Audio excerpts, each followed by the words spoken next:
नमस्ते, कैसे हैं आप? आप सबका मैं मेरे food channel cook without a book में स्वागत करती हूँ।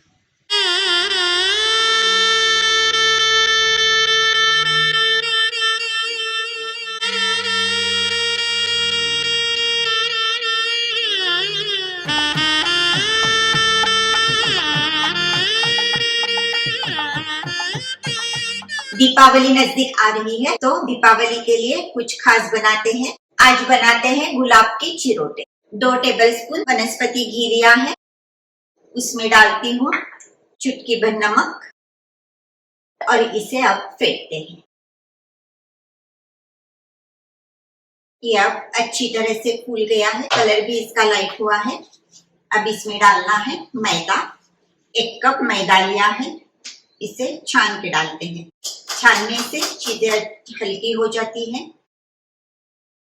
और डालती हूँ 1/4 कप बारीक वाली सूजी। वैसे इस रेसिपी में पूरा मैदा डलता है, लेकिन मैं सूजी डालती हूँ। अगर आप सूजी नहीं डाल रहे हैं तो 1/4 कप मैदा लीजिए। अच्छी तरह से इसे मिलाना है। अगर आटा ऐसे दबाने के बाद ऐसे लड्डू नहीं बन रहा हो तो इसमें थोड़ा सा और घी डालिए। इसमें 4 टेबलस्पून पानी डाला है। मैं टेबलस्पून के हिसाब से इसमें पानी डालती हूँ और जरूरत लगेगी तो इसमें और पानी डालेंगे। आटा लूज नहीं होना चाहिए, सख्त चाहिए। ये और 1 टेबलस्पून, 5वां टेबलस्पून।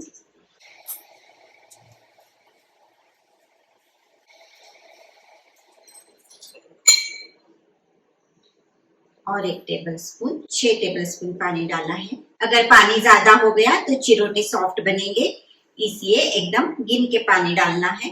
मुझे लगता है 6 टेबलस्पून पानी काफी होगा। एकदम सख्त सा आटा बन गया है। अब 1 घंटे के लिए इसे ढक के रखना है। 1 घंटे के बाद अगर आटा ज्यादा सख्त लगे तो थोड़ा दूध का हाथ लेके इसे गूंदना है। आप सबसे रिक्वेस्ट है कि मेरा चैनल सब्सक्राइब करिए और आगे आने वाली रेसिपीज के नोटिफिकेशंस के लिए बेल के आइकॉन पर क्लिक करिए। फेंटे हुए घी और कॉर्नफ्लोर को साटा कहते हैं, तो हमें साटा बनाना है। साटे के लिए 4 टेबलस्पून घी लिया है और इसमें डालती हूँ 2 टेबलस्पून कॉर्नफ्लोर, 1 टेबलस्पून और 2 टेबलस्पून। इसको भी हल्के होने तक और इसका कलर लाइट होने तक फेंटना है।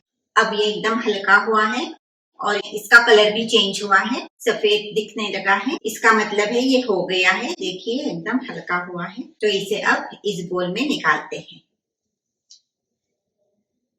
जैसे हम केक के लिए बटर को हीट करते हैं और एकदम हल्का बनाते हैं, इसी तरह से इस घी को भी एकदम फेंट के हल्का करना है।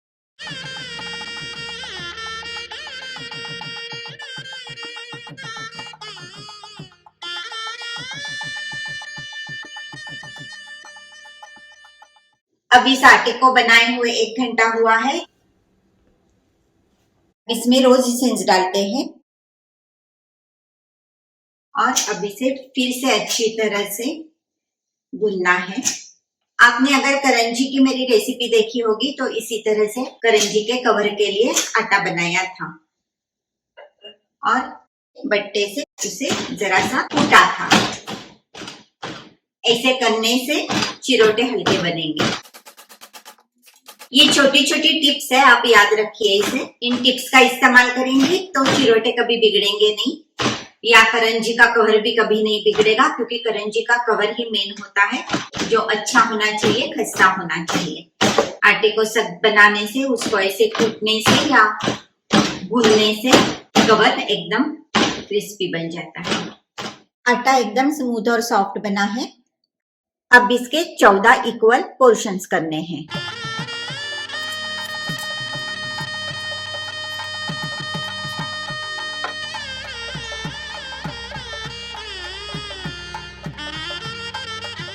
टोटल 14 पोर्शंस किए थे, उसमें से 6 पोर्शंस गुलाबी कलर के लिए लिए हैं और ये जो 2 है उसमें ग्रीन कलर डालूंगी। इन 6 पोर्शंस को एक करती हूँ और फिर उसमें कलर डालती हूँ।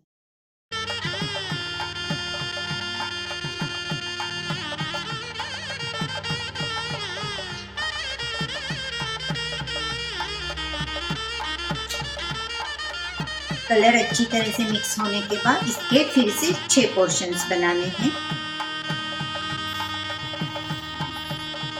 और थोड़ा सा कलर लगने वाला है।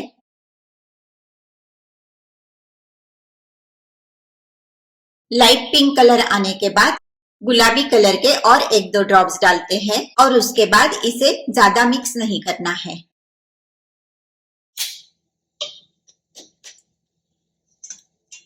इसे इसी तरह से रखना है, आटे को ज्यादा गूंदना नहीं है। अब गुलाबी आटे के इस तरह से 6 पोर्शंस करने हैं।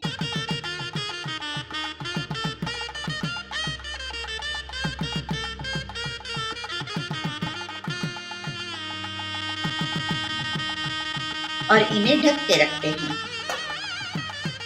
2 सफेद लोई को एक किया है और इसमें ग्रीन कलर डालती हूँ। इसे अच्छी तरह से मिक्स करते हैं।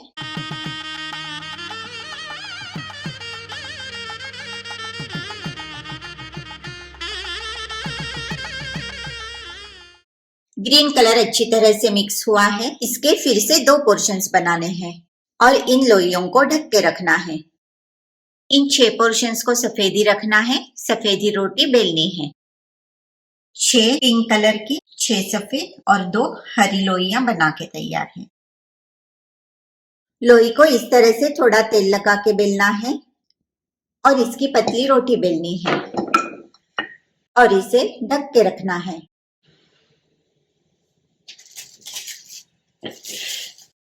दूसरी रोटी बेलते हैं और ये है तीसरी गुलाबी रोटी। इस पे ये जो हमने साटा बनाया था वो लगाती हूँ। अच्छी तरह साटे को फैलाना है।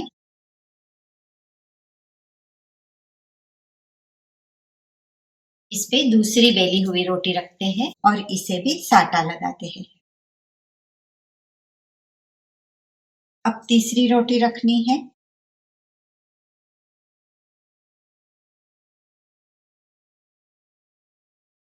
पहले 3 गुलाबी रोटी बेली है, उसे साटा लगाया है और एक के ऊपर एक रख के रोल किया है।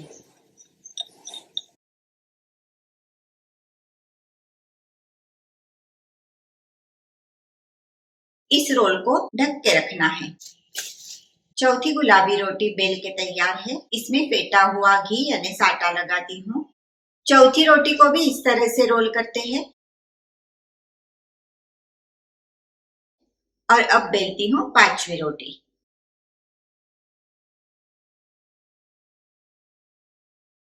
और ये पहले बना हुआ रोल है, उसे इस रोटी पे रख के रोल करते हैं।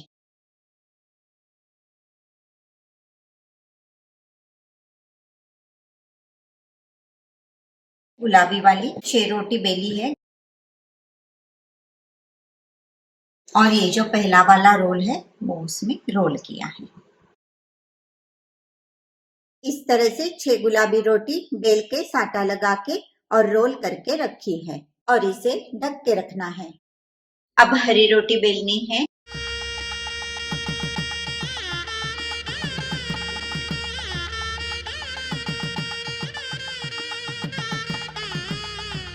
इस रोटी को साइड में रखती हूँ और ये दूसरी हरी रोटी बेलते हैं।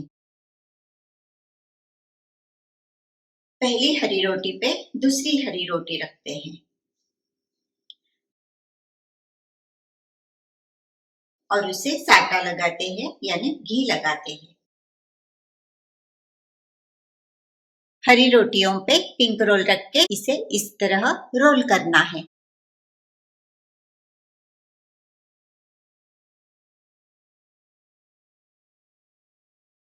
इस रोल को ढक के रखना है।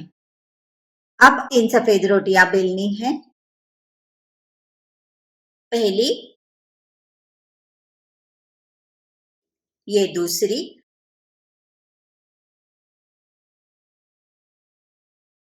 और ये तीसरी सफेद रोटी बेल के तैयार है। पहले 3 सफेद रोटियां बेली थी और उसे साटा लगा के रखा था और अब इस पे चौथी रोटी रख रही हूँ और साटा लगाती हूँ। यह है 5वीं रोटी।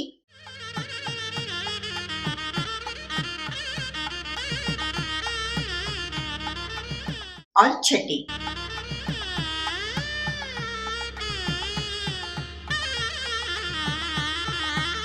6 सफेद रोटियां साटा लगा के एक के ऊपर एक रखी है। अब उस पे गुलाबी और हरी रोटी का रोल रखना है।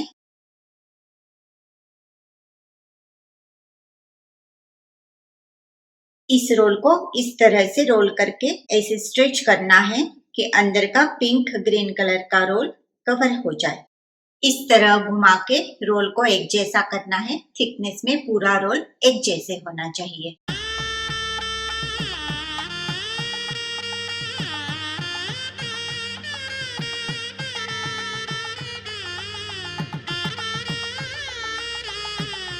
इसके दोनों एंड्स काटने हैं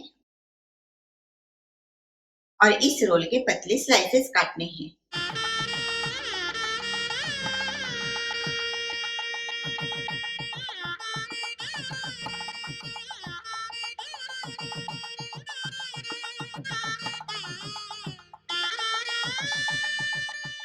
चिरोटा गोल चाहिए तो इसे गोल शेप देते हैं।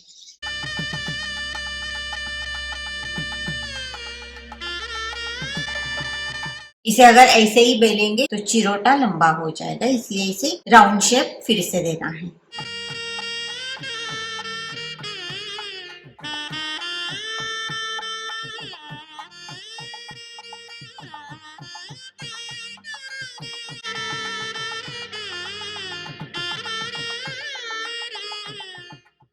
रोल काट के तैयार है और इसे फिर से बेलना है। एक एक रोल निकाल के बेलेंगे और बाकी के इस तरह से ढक के रखेंगे। बेलते समय जोर नहीं लगाना है, एकदम हल्के हाथ से बेलने हैं।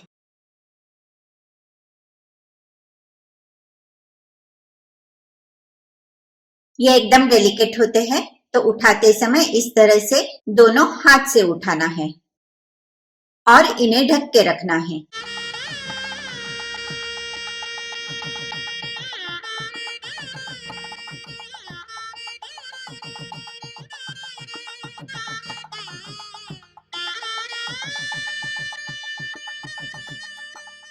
सारे चिरोटे बेल के तैयार है।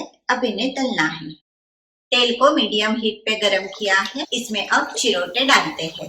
चिरोटे तेल में डालने के बाद हीट को लो रखना है और लो हीट पे ही चिरोटे तलने हैं, तो ये एकदम खस्ता बनेंगे। इसे हल्के से दबाना है, एकदम नाजुक हाथ से इसे पलटना है, नहीं तो इसके लेयर सेपरेट हो जाएंगे।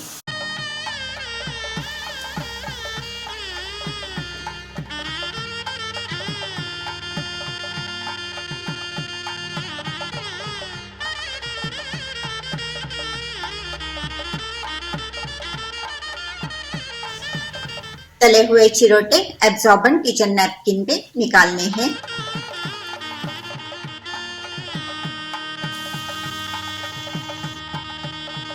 कितना बढ़िया कलर दिख रहा है। गुलाब के फूल एकदम उभर आए हैं। इस पे तेल छिड़कना है इस तरह से। एकदम लो हीट पे ही इसे फ्राई कर रही हूँ, तभी ये खस्ते बनेंगे। तेल पूरा निकालना है। इसके लेयर्स में तेल जाता है, वो पूरा निकालना है। चिरोटे जब गर्म होते हैं तभी इन पे चीनी डालनी है। इसके अंदर तो चीनी रहती नहीं है, जो हम ऊपर से डालेंगे वो ही चीनी होगी। गरम गरम चिरोटे पे चीनी डाली है तो चीनी इस पे चिपक जाएगी, निकलेगी नहीं। ये एकदम डेलिकेट फेदर वेट हुए हैं। चिरोटों की परतें इस तरह से उभरी है। कितना बढ़िया कलर आया है और इसमें रोज एसेंस डाला था, इसकी खुशबू भी बहुत अच्छी आ रही है। एक को मैं तोड़ के दिखाती हूँ। देखिए कितना खस्ता बने हैं ये, हाथ से एकदम चूरा हो रहे हैं। इन्हें सर्विंग प्लेट में निकालते हैं।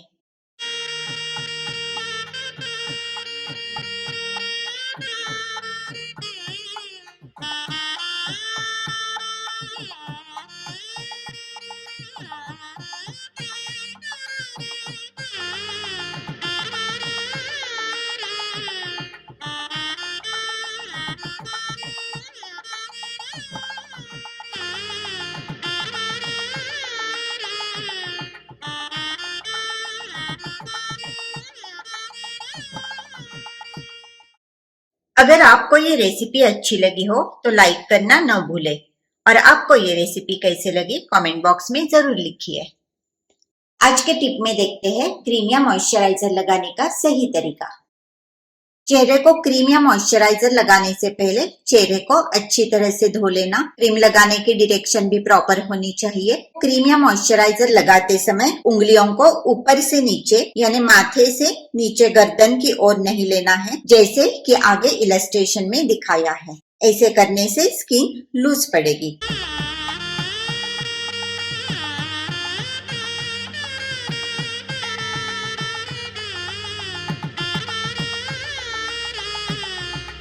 उंगलियों को गले से चिन तक और चिन से टेम्पल रीजन तक ले जाना है और फोरहेड को क्रीम या मॉइस्चराइजर लगाते समय उंगलियों को नाक से और आईब्रोज से लेके ऊपर हेयर लाइन तक स्ट्रोक लेना है, जैसे कि आगे इलस्ट्रेशन में दिखाया है।